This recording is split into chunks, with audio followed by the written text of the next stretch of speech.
Agra trade centre में चल रहे सॉल्वे meet at Agra leather footwear machinery and component fair में लगभग 35 देशों के 200 एग्जीबिटर्स प्रतिभाग कर रहे हैं। इस फेयर में लेदर, सिंथेटिक, स्पोर्ट्स शूज और आधुनिक मशीनों की सबसे ज्यादा स्टॉल लगी है। फेयर में लेदर की विभिन्न वैरायटी मौजूद है, लेकिन विजिटर्स को वाटरप्रूफ लेदर सबसे ज्यादा पसंद आ रहा है। यह वाटरप्रूफ लेदर ना तो गलेगा, ना फटेगा, ना ही इसको पॉलिश करने की जरूरत है। बस लेदर पर जरा सा कपड़ा मारो और चमकने लगेगा। इसके अलावा फेयर में डिजाइनर लेदर भी मौजूद है। सर एक्चुअली क्या है, डिमांड तो फ्लक्चुएट होती रहती है ऊपर नीचे, लेकिन अभी जो मेजर ट्रेंड चल रहा है इस समय क्रस्ट का चल रहा है। क्रस्ट एक ऐसा लेदर होता है जो न्यूड लेदर होता है, उसमें हम मल्टीपल टाइप की फिनिश कर सकते हैं। मैन्युफैक्चरर जितना क्रिएटिव होगा वो क्रस्ट को उतनी अच्छी क्रिएटिव बना करके एक इतना बेहतरीन जूता बना सकता है जो कल्पना भी नहीं की जा सकती है। इसीलिए क्रस्ट लेदर जो है मार्केट में इस समय सबसे ज़्यादा ट्रेंड में चल रहा है। उसके बाद फिनिश लेदर भी आता है, अलग अलग टाइप का फिनिश लेदर होता है। पेटेंट आता है, मिल्ड आता है, न्यूबक आती है, ऑयल पुलअप आता है, पाउडर बर्निश आती है, बर्निश आती है। तो इस तरीके से जो लेदर है उसका बहुत बड़ा मार्केट है और बहुत ब्रॉड रेंज है। अलग अलग आर्टिकल्स के लिए अलग अलग कस्टमर हैं और अलग अलग जूता बनाया जाता है उनसे। ये लेदर की तो डेफिनेशन बहुत लंबी चौड़ी है। अच्छा, कुछ अलग जैसे मैंने अभी प्रोडक्ट आपने दिखाए थे टेक्सचर्ड वाले ज़्यादा डिमांड है, उसमें किस प्रकार के डिज़ाइन की डिमांड बड़ी है? इस समय जो नया जो हमने डेवलप कराया है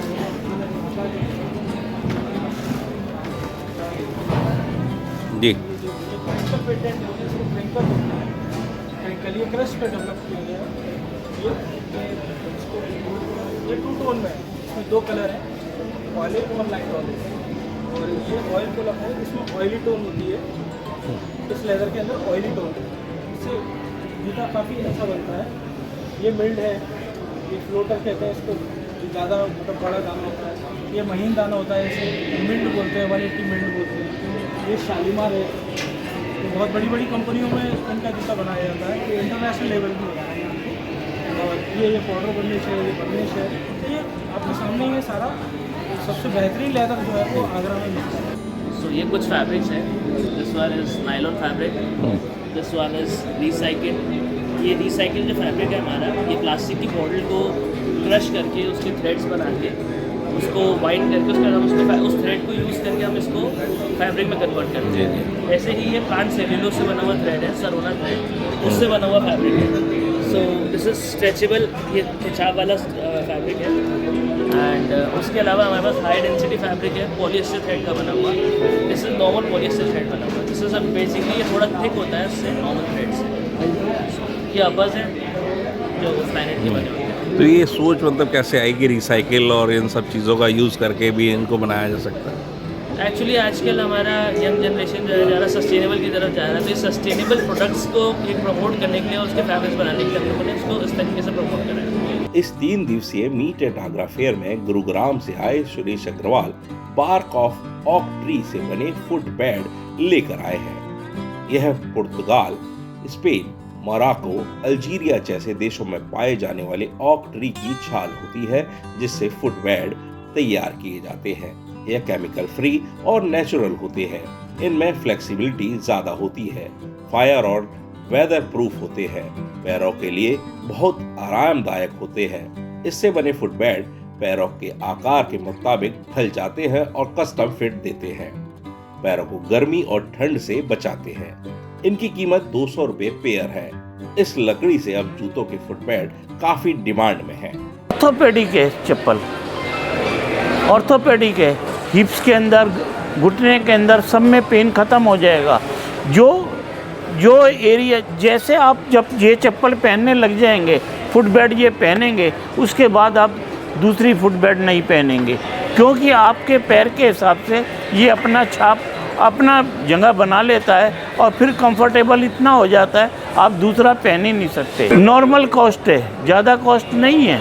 जो भी 100 रुपये से लेके 200 रुपये तक की इसकी कॉस्ट है, सोल की, पर पेयर की।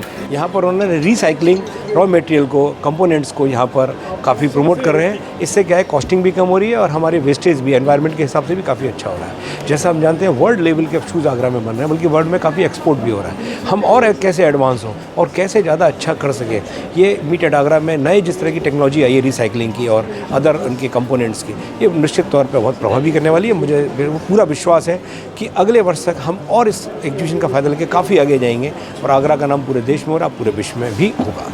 मीट एट आगरा 2024 के दूसरे दिन निर्माण, तकनीक से नवाचार और सरकार की नीतियों से उद्योग की समस्याओं का समाधान पर सत्र हुए।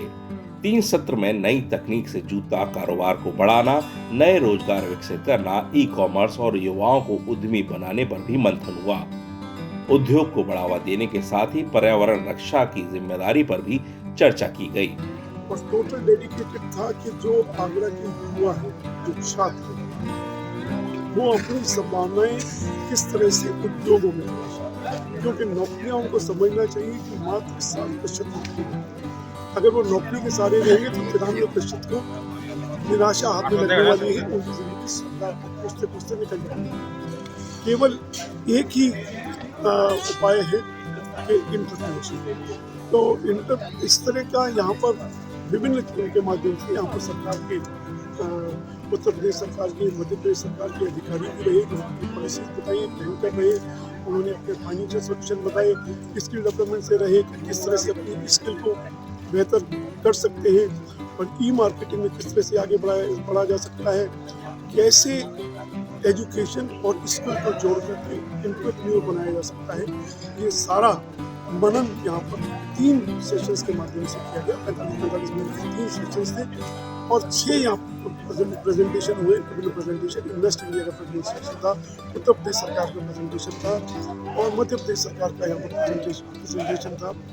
ये और यूनिवर्सिटीज़ के भी यहाँ पर प्रेजेंटेशन थे। तो उस तरह से मीट एट आगरा केवल एक जूता प्रदर्शनी मात्र नहीं है, एक दिशा देने का प्रयास कर रही है आगरा और उसके आसपास के युवाओं को किस तरह से उद्यमी बनाया जा सकता है। कोई भी काम छोटा नहीं है, छोटे से शुरुआत कर सकते हैं। आजकल टेक्नोलॉजी के माध्यम से, ई मार्केटिंग के माध्यम से किसी भी गांव में बैठ करके विश्व के किसी भी कोने तक अपना प्रोडक्ट बेच सकते हैं। जो पहले रिटेल में एक चीज़ 100 रुपये की होती है तो 500 रुपये की मिलती है, वो 500 रुपये खुद सीधे उनको मिल सकते हैं। 100 के 500 वो ई मार्केटिंग के माध्यम से किसी भी कोने में सीधा बेच सकते हैं। फेयर में एफमैक और शारदा यूनिवर्सिटी के साथ फुटवेयर में तकनीकी अनुसंधान को बढ़ावा देने के लिए MOU साइन हुआ। इस दौरान fair chairman Gopal Gupta, MSME के सचिव प्रांजल यादव, उपायुक्त उद्योग अनुज कुमार, संजय गुप्ता, उपेंद्र सिंह लवली, मोतीलाल सेठी, रेणुका डंग, प्रदीप वासन, दीपक मनचंदा आदि मौजूद रहे। ब्रजभूषण, आगरा अपडेट।